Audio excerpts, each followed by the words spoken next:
अजकल तो देखा इलैक्शन वाले शोर पेदा ये की है संविधान में लखोएगा कि डेमोक्रेटिक कंट्री रखनी है जी महाराज डेमोक्रेटिक कंट्री होनी चाहिए किसी तरीके कन्नै साढ़े अधिकार पढ़े लिखे का होगा बंदा उसमें आर्टिकल 21 लिखे दा हर बंदे का जीने का अधिकार हर बंदा मतलब कोई भी किसी भी आखदे लक पीड़ ते तुसें हुण उमरी दा हिसाब कड्ढना होनी ही है गलत नहीं है वो सुनते ही नहीं भाई होनी है मान लो अच्छा भाई उसका इलाज नहीं है इलाज है उसे तकलीफ बच्चे हूँ तुसें सनाई ओड़ेआ ना कि बच्चे जेह्के ना जबरदस्ती माऊ बब्बे कोला अपना ये नहीं आखी सकदे कि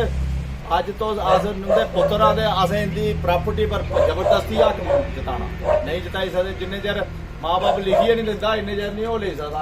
थोड़ा हक नहीं है अगर वो नहीं लिखिए दिंदा तो नुहाड़ी गया वो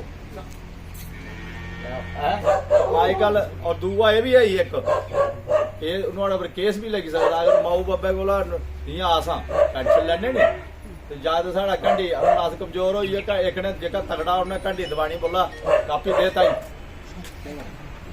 हाँ कापी दे ताई पेंशन लेइयै उन्नै खानी असें देना नहीं कक्ख भी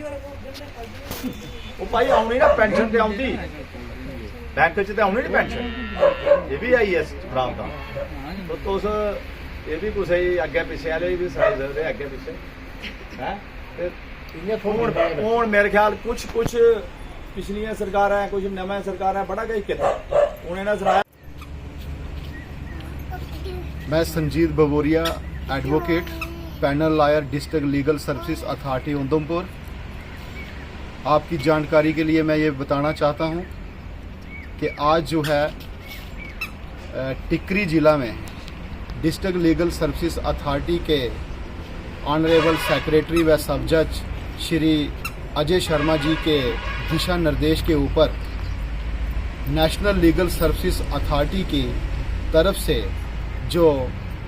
सीनियर सिटीजन्स को लेकर स्कीम्स थी उनके ऊपर जो है एक जागरूकता शिविर का आयोजन किया है। हमारे साथ जहां पर डिस्ट्रिक्ट लीगल सर्विसेज अथॉरिटी के paralegal volunteer captain Balveer Singh ji और दीगर मोजिज जहां पर हकीकत सिंह जी, सुनीता देवी जी और जितने भी जहां पर हमारे माननीय गणमाननीय हमारे जहां पर भाई हैं, बुज़ुर्ग हैं, माताएं हैं, बहनें हैं, सभी को हमने इस स्कीम के बारे में जानकारी दी है कि आप देखिए आज के टाइम में सीनियर सिटीजन्स को जो आने वाली मुख्य जो प्रॉब्लम्स रहती हैं, इकोनॉमिक्स प्रॉब्लम्स रहती हैं, सोशल जो है प्रॉब्लम रहती हैं, फिज़िकल प्रॉब्लम्स रहती हैं, माइग्रेशन होने की वजह से प्रॉब्लम्स रहती हैं और जितनी भी ये प्रॉब्लम्स हैं उनके ऊपर रोशनी डाली गई। और जहाँ तक कानूनी एंगल की बात है, कानूनी जो प्रावधान की बात है, तो सेक्शन जो है 125 से लेकर 128 तक जो CRPC की सेक्शन है और भारतीय संविधान के आर्टिकल 21 है और 41 है और 46 को लेकर जो है हमने डिटेल में जानकारी जो है जहां पर देने की कोशिश की है और साथ में मुख्य तौर पर जो maintenance and welfare of parents and senior citizen जो एक्ट है उसके अंतर्गत जो जितने भी प्रावधान हैं, कौन इसमें नोडल ऑफिसर होता है, कौन इसमें प्रोटेक्शन ऑफिसर होता है और किस ढंग से जो है सीनियर सिटीज़न को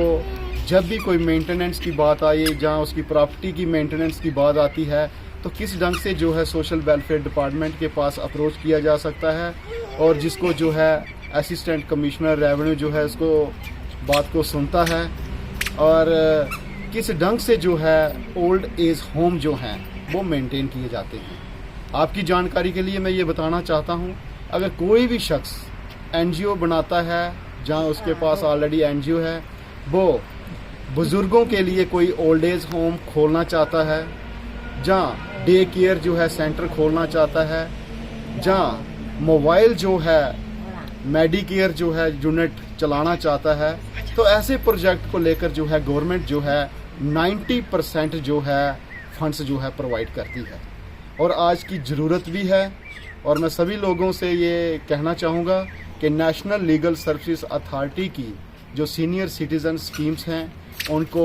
नेट के थ्रू भी जानना चाहिए और घर घर में पहुंचाना चाहिए। और जहां तक national legal services authority act की सेक्शन 12 का ताल्लुक है तो वहां पर बिल्कुल क्लियर जो है प्रावधान है कि कोई भी सीनियर सिटीज़न है जिसको मुफ्त में कानूनी मदद चाहिए, एक तहसील लेवल के कोर्ट से लेकर डिस्ट्रिक्ट लेवल कोर्ट से लेकर चाहे उसको हाई कोर्ट में जाना हो, ऑनरेबल सुप्रीम कोर्ट तक में उसको कोई मुफ्त कानूनी सुविधा चाहिए तो वो जो है कोर्ट में जो है उसके लिए अप्लाई कर सकता है और उस सेवा का भी फ़ायदा उठा सकता है। बहुत बहुत शुक्रिया, धन्यवाद।